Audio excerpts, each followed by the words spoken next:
აქცია ერისიონის სარეპეტიციო დარბაზის წინ 7:30-ზე დაიწყო. არასამთავრობო ორგანიზაციების წარმომადგენლები და უბრალოდ მოქალაქეები ერისიონს აკრიტიკებდნენ იმ კონცერტისთვის, რომელიც მათ კრემლში გამართეს. თუმცა აქცია დაწყებიდან სულ რამდენიმე წუთში დაპირისპირებაში გადაიზარდა. ერისიონის მომხრეებმა არასამთავრობო ორგანიზაციის პოზიცია დაგმეს. დაპირისპირება სიტყვიერ შეურაცხყოფაშიც გადაიზარდა და კონფლიქტი პოლიციის კორდონმა აღმოფხვრა.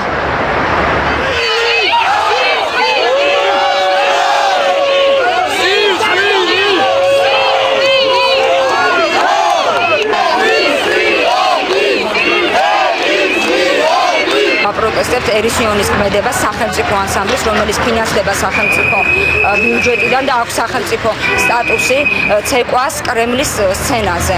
ჩვენ ვთვლით, რომ ვიდრე რუსეთი არის, რუსეთის სახელმწიფო დღეს არის საქართველოს მტერი სახელმწიფო, მას ოკუპირებული აქვს 20% საქართველოს ტერიტორიებისა, აქამდე არ შეიძლება ჩვენ მივიდეთ და მტერს ვიახლოთ და უცებოთ. ანსამბლი აკეთებდა ერთადერთი იმას, რომ წარმოგვეჩინა ჩვენი ქართული კულტურა, ხელოვნება და ჩვენი ტრადიციები და ჩვენი ის ყველაფერი, რითაც ჩვენ ქართველები ვამაყობთ, ზუსტად მაგიტო ჩავედით ჩვენ მოსკოვში, ზუსტად მაგიტო ვიცეკვეთ კრემლის ყრილობათა დარბაზი, ყოფილ ყრილობათა დარბაზი, ეგ არის საკონცერტო დარბაზი და ნუ გგონიათ ხალხო, რომ ეს არის რამე პოლიტიკოსების, რავი, თავშესაყარი, მანდ იყო ჩვეულებრივი ხალხი, რომელსაც აინტერესებდა ჩვენი კულტურა და ხელოვნება.